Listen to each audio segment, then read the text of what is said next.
সকাল বা বিকালের নাস্তার জন্য একটা সুন্দর রেসিপি নিয়ে চলে এসেছি। হ্যালো এভরিওয়ান, আসসালামু আলাইকুম, welcome back to my channel. আজকে তৈরি করে দেখাবো চায়ের সাথে খাওয়ার জন্য খুব মজার একটা স্ন্যাক্স। ঝটপট খুবই কম সময়ে তৈরি করে ফেলা যায়, এত নরম যে মুখে দিলেই মিলিয়ে যায়। এরকম তুলতুলে একটা স্ন্যাক্স যদি চায়ের সাথে ডুবিয়ে খাওয়া যায় তাহলে তো আর কথাই নেই। তাহলে চলুন আর কথা না বাড়িয়ে ঝটপট রেসিপিটা দেখে নেই। প্রথমে একটা বড় মিক্সিং বোলের মধ্যে লাগছে 1 কাপ কুসুম গরম দুধ। দুধের ভেতরে দিয়ে দেব 1/3 কাপ চিনি, একটু ভালো করে মিশিয়ে নেব। এখন দিয়ে দেব আমি প্রায় 2 চা চামচ মতো ইস্ট। আমি এখানে একটা প্যাকেট ইস্ট দিয়ে দিলাম, এখানে 2 চা চামচ মতো রয়েছে। আমারটা ইনস্ট্যান্ট ড্রাই ইস্ট ছিল, এই জন্য আমি আর এটাকে রেস্টে রাখছি না, সরাসরি ব্যবহার করছি। এখন দিয়ে দিচ্ছি একটা রুম টেম্পারেচারে থাকা ডিমটাকেও এর সাথে খুব ভালো করে একটু মিশিয়ে নেব। মেশানো হয়ে গেলে আমি শুকনো উপকরণ অ্যাড করছি। দিয়ে দিচ্ছি এখানে 3 কাপ ময়দা, যদি আরও লাগে পরবর্তীতে আমরা অ্যাড করব। এখন দিয়ে দিলাম 1 চা চামচ লবণ আর 1/4 কাপ দিয়ে দিচ্ছি গুঁড়া দুধ। এখন সব কিছুকে খুব ভালো করে এভাবে মিশিয়ে নিচ্ছি। প্রথমে এরকম মিশানোর পরে তারপরে আমি হাত দিয়ে মাখিয়ে নেব। আর এই পর্যায়ে যদি মনে হয় যে অল্প একটু ময়দা লাগবে, সেক্ষেত্রে আপনারা অ্যাড করে দিতে পারেন।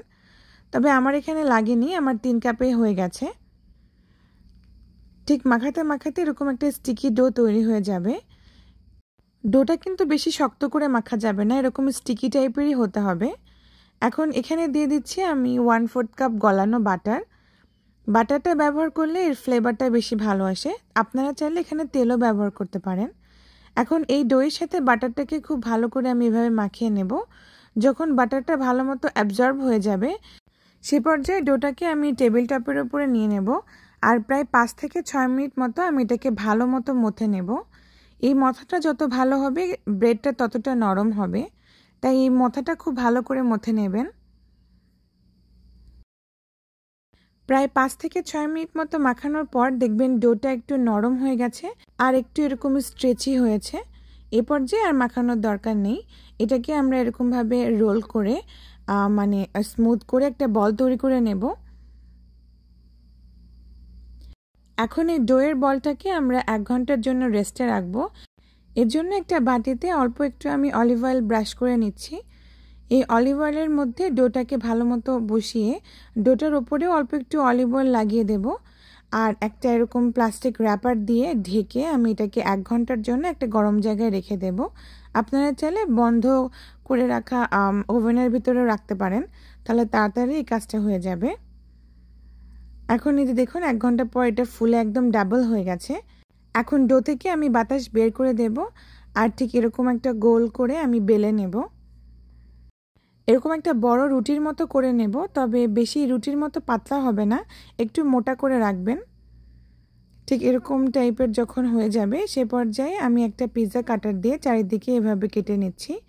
আমরা আসলে মোট কথা এটা স্কোয়ার শেপে করব, তাই চারিদিকটা এভাবে আমি কেটে স্কোয়ার শেপ করে নিলাম। এখন এই স্কোয়ার শেপটাকে আমি এভাবে আরও কেটে নিচ্ছি লম্বালম্বি করে, এরপর মাঝ বরাবর কেটে দেব।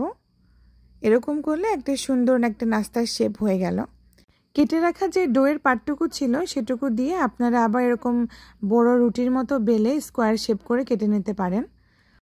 এখন এই স্কোয়ার শেপগুলোকে আমি একটা বড় পার্চমেন্ট পেপারের উপরে এভাবে ছড়িয়ে দিয়েছি আর পার্চমেন্ট পেপারটাকে আমি এভাবে কেটে নিচ্ছি।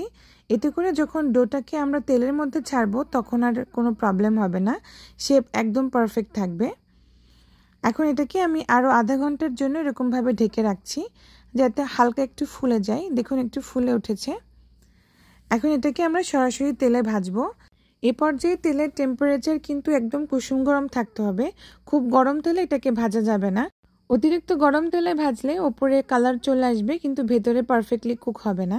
আর ডোগুলোকে পার্চমেন্ট পেপারে রাখার কারণে দেখুন কত সহজে এটা উঠে আসছে। তাই চেষ্টা করবেন ডোগুলোকে এরকম অয়েল ব্রাশ করা কোনো জায়গায় রাখতে বা পার্চমেন্ট পেপারের উপর রাখতে, তাহলে শেপের কোনো প্রবলেম হবে না আর খুব ভালো মতো এটা উঠে চলে আসবে, স্টিকি হয়ে লেগে যাবে না। এখন এই তো উল্টে পাল্টে আমরা এটাকে ভালো মতো ভেজে নেব। ও আর হ্যাঁ, একটু ডুবো তেলে ভাজবেন, তাহলে করে এটা পারফেক্টলিভাবে সব দিকে ভালো কালার আসবে। যদি অল্প কম তেলে ভাজেন তাহলে কিন্তু নিচের দিকে পোড়া লেগে যেতে পারে, কালারটা একটু ডার্ক হয়ে যেতে পারে। যখন এরকম গোল্ডেন কালার হয়ে যাবে সে পর্যায়ে আমি তেল ঝরিয়ে উঠিয়ে নেব। আর এটাতে ভয় পাওয়ার কিছু নেই, এটা যেহেতু আমরা ইস্ট দিয়ে তৈরি করেছি এর ভেতরে কোনো তেল ঢুকবে না। এখন আমি সবগুলোকে উঠিয়ে নিলাম, ঠিক একইভাবে বাকিগুলোকেও ভেজে নেব। উল্টে পাল্টে একদম কালার হয়ে আসা পর্যন্ত ভেজে নেব, যাতে পারফেক্টলি কুক হয়ে যায়। এটা আমাদের সবগুলো ভাজা হয়ে গেছে। এখন আপনারা চাইলে ঠিক এভাবেও সার্ভ করতে পারেন, আবার চাইলে এই নাস্তাটা গরম থাকা অবস্থায় চিনির সাথে গড়িয়ে নিতে পারেন, সেটাও মজা লাগে খেতে। তবে আমি আজকে এভাবেই সার্ভ করছি। দেখুন কতটা সুন্দর হয়েছে দেখতে, একদম গোলুমোলু বালিশের মতো হয়ে ফুলেছে। আর আমি একদম গরম দুধ চায়ের সাথে এটাকে সার্ভ করেছি। মাশাআল্লাহ, এত মজা হয়েছে খেতে। বিকেলে বা সকালে নাস্তায় একটা যদি এরকম একটা ব্রেড থাকে আর সাথে দুধ চা থাকে তাহলে তো আর কথাই নেই। আশা করি আজকের রেসিপি আপনাদের কাছে ভালো লেগেছে। ভালো লাগলে অবশ্যই বাসায় ট্রাই করবেন আর আমাকে জানাবেন কেমন হয়েছে। আল্লাহ হাফিজ।